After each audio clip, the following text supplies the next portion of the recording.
Yeah, I want to come back to Einstein in just a moment, but there's something else we need to tell the people, that when they looked through their telescopes, they found that there was a prism of color.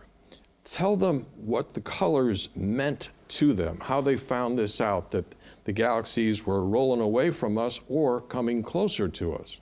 Well, they used a prism in order to see the spectral lines that were being emitted or absorbed by these distant galaxies. And what they noticed is that these spectral lines were being shifted to the red end of the spectrum. That's the Doppler effect. So for example, when a train goes by a train station, you notice you hear a high frequency sound as it approaches, a lower frequency sound as it moves away. That's the Doppler effect.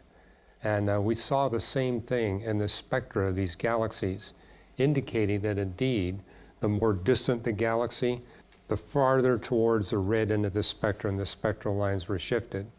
Again, indicating the universe is experiencing a general expansion as predicted by Einstein's equations of general relativity. Yeah, I'm going to come back to Einstein again, but I want to talk about what is the cosmological constant? The cosmological constant is something that Einstein put into his equations to eliminate the expansion. Because after all, he was raised in an era of what's called the infinite Newtonian universe. And he wanted it that way. And so he wanted to be consistent with that.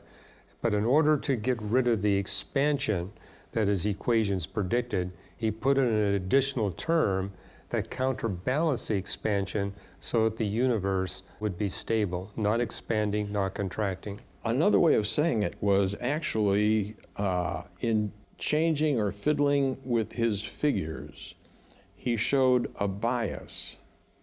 All right, and what was that bias? Well, again, the predominant cosmological worldview at that time was the universe is static.